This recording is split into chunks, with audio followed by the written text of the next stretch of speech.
नमस्कार। उम्मीद है आप सब लोग स्वस्थ और सानंद होंगे। आज मतदान का पहला दिन था और आज के मतदान की जो सबसे पहली बात जिस पे लोगों ने गौर किया वो ये थी कि आप सब लोगों ने भी देखा होगा कि पूरा का ये जो जब से चुनाव की बात शुरू हुई है तब से लेकर आज तक कहीं से ये लग नहीं रहा था कि चुनाव का माहौल है। बहुत शांत माहौल था, कहीं से कुछ पता नहीं चल रहा था। बहुत ज़्यादा चुनाव प्रचार विचार भी होता नहीं दिख रहा था। लग रहा था कि जनता एक तरीके से चुनाव को लेकर के उदासीन है। ऐसा आप लोगों ने भी महसूस किया होगा। लेकिन जो इस समय जो चुनाव जब मतदान का परसेंटेज जो है इस समय करीब 66 तक पहुंच चुका है औसत, ये बताता है कि मतदान का प्रतिशत अच्छा रहा। इसका मतलब कहीं न कहीं जनता ने अब उन लोगों को वोट दिया है जिनको वो लाना चाहती है, या जो भी उसके मन में इस समय चल रहा होगा उसका रिपरकशन 4 जून को आवेगा। लेकिन ये जो ज़्यादा मतदान है, ये ज़्यादा मतदान जो है वो अपने आप में मानी खेज है, जिसके परिणाम 4 को ही समझ में आवेंगे। और इसने बहुत से समीकरणों को जो लोगों ने बना रखे होंगे अपने अपने, उसको उथल पुथल कर दिया होगा, इसमें कोई शक नहीं। लेकिन हाँ, अभी कुछ कहना संभव इसलिए नहीं है कि जब तक रिजल्ट आ नहीं जाता है तब तक इस बढ़े हुए मतदान के या अच्छे मतदान के प्रतिशत को लेकर के कुछ कहना मुनासिब नहीं होता। अमूमन ऐसा होता है कि बढ़ा हुआ मतदान जो है, अमूमन ऐसा देखा गया है कि जो है वो विपक्ष के पक्ष में जाता है। अब इस बार क्या हो रहा है ये तो मेरा 4 जून ही बताएगा। दूसरी चीज, मोटे तौर पर आप सब लोगों ने देखा होगा कि जो पूरा का पूरा जो भारतीय जनता पार्टी का जो इस 5 साल का जो गवर्नेंस रहा है उसमें मोदी जी ने केवल बड़ी बड़ी बातें की हैं और विपक्ष को बहुत लगातार कमज़ोर किया है। और जैसे इसको कोई बताने की जरूरत नहीं है, अभी भी देखिए हेमंत सोरेन और वो अरविंद केजरीवाल जेल में ही रखे गए हैं। और उधर क्या नाम है, फिर उसके पहले जो है वो वहाँ पर क्या नाम है, ये महाराष्ट्र में शिवसेना को दो फाड़ कर दिया गया और राकांपा को दो फाड़ कर दिया गया। ये सब जो पूरा कुल मिला के हुआ, इसके पीछे पर्पज ये था कि हम जो है वो जब यही जो इस समय चुनाव आ रहा है, चुनाव में हमको फायदा होगा, ऐसा भी एक अंदेशा था। और उसके अलावा जो जैसा मैंने आप लोगों ने देखा भी होगा कि विपक्ष के प्रति इस सरकार का रवैया बहुत ही ज़्यादा ऐसा था जो नहीं होना चाहिए। बहुत ही मतलब जो ऐसा मतलब कि किसी भी तरीके से विपक्ष को हमको ख़त्म करना है, ये ऐसा दिखाई देता। और एक उसके अलावा तीसरी एक और चीज़ थी, अपने संगठन के अंदर भी इस बार बदतमीजी बहुत ज़्यादा हुई। ये सब 3 चीज़ें जो थी इस बार के जो इन 5 सालों का भारतीय जनता पार्टी का शासन था उसमें ये 3 काम हुआ जो मैंने अभी बताया। और उसके बाद फिर ये भी था कि जैसे एक चीज़ और भी थी, एक चीज़ और भी है, इसको आप लोग समझ लीजिए। तो हालांकि आप लोग समझते ही होंगे, ऐसा नहीं है कि जब आप जात बिरादरी और इन सब चीज़ों की बात करते हैं तो हिंदुस्तान की जाति व्यवस्था और हिंदुस्तान की बिरादरी की व्यवस्था और या जो हिंदुस्तान की सामाजिक व्यवस्था है वो इतनी ज़्यादा मतलब पेचीदा और क्या नाम है ऐसी है कि उसमें अगर आप थोड़ा सा भी वो करेंगे, क्या नाम है, कंट्रोल लूज करेंगे तो मामला गड़बड़ा जाएगा। और जैसे कि हिंदू मुसलमान वाला मामला तो बीजेपी जानबूझ के गड़बड़ा रही ही थी, उसी में कहीं ना कहीं से फिर वो अपने पुरुषोत्तम साहब आ गए गुजरात वाले, जिन्होंने ठाकुरों को कुछ कह दिया।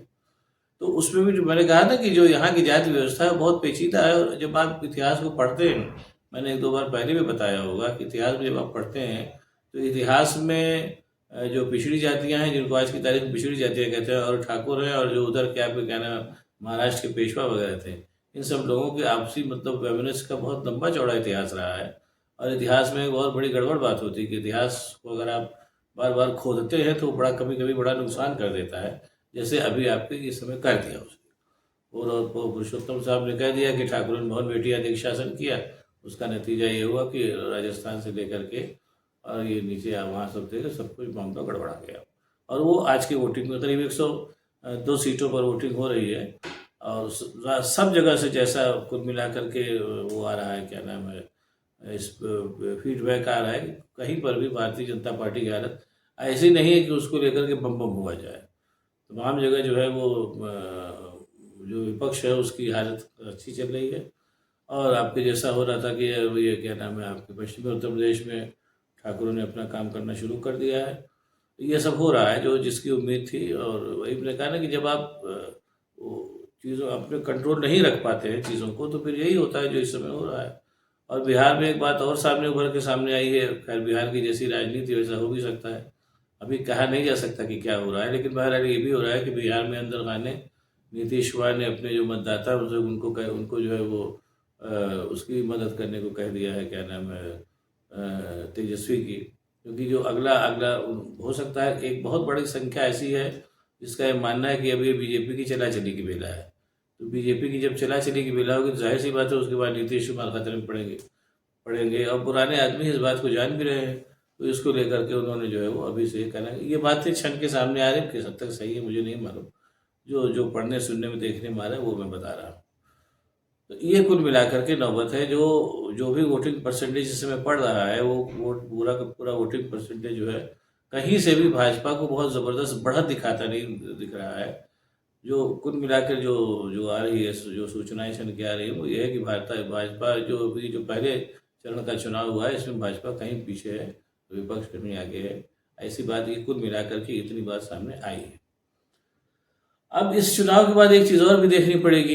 इस चुनाव के बाद अभी तो मामला जो है सुप्रीम कोर्ट में एक तरीके से समझ लीजिए पेंडिंग ही है, फैसला ईवीएम को लेकर के दिया नहीं है सुप्रीम कोर्ट ने, लेकिन एक फैसला सुरक्षित रख लिया है। ऐसे में जो भी फैसला सुप्रीम कोर्ट से आवेगा, आज नहीं कल नहीं परसों तो आवेगा ही। यानी कुल मिला के ये लग रहा है कि जो चुनाव जैसे भी हो रहा है लेकिन इनकी जो गिनती है, चुनाव की गिनती में कुछ दूसरा रवैया अख्तियार किया जाएगा, जैसा कि मामला दिखाई दे रहा है।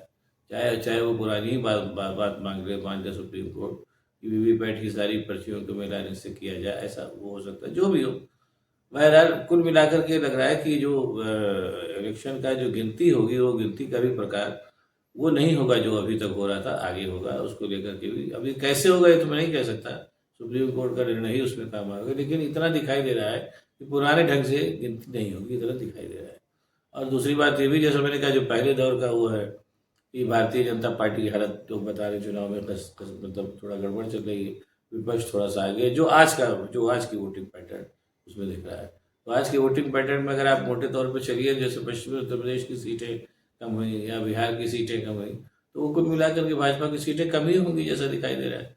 और बाकी अंदर ही अंदर जो कुछ और हो रहा होगा वो भी तो वो तो अब जैसे एक ने कई चीज़ें ऐसी होती हैं जब आप फील्ड में रहते तभी पता चल पाती हैं, वो भी एक फैक्टर है, सो फैक्टर है ही।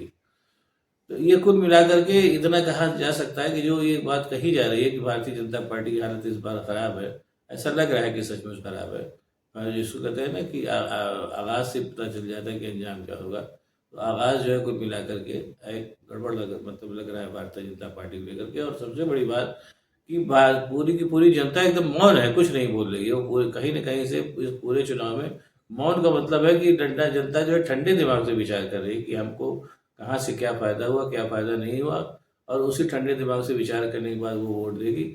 ऐसे माहौल में जब भी वोट होता है, जैसे मतलब इमरजेंसी के समय पड़ा था या और भी एक आध बार जैसे पड़ा था, ऐसे माहौल में जनता जब भी वोट देती है तो अमूमन नुकसान सत्ताधारी पार्टी को ही होता है। ये इस बात का इतिहास गवाह है। देखिए क्या होता है, चीज़ें सामने आएंगी। फिलहाल ये कहा जा सकता है कि पहले चरण के चुनाव में भारतीय जनता पार्टी को उतने वोट नहीं मिले जितने की वो उम्मीद कर रही थी। और आगे के चरण में देखिए क्या होता है। अब आपको अगर मेरा वीडियो पसंद आए तो इसको शेयर करिए, लाइक करिए, साथ ही साथ मेरे चैनल को सब्सक्राइब करिए ताकि मैं और भी ऐसी बातें आपको बताता रह सकूँ। बहुत बहुत धन्यवाद, नमस्कार।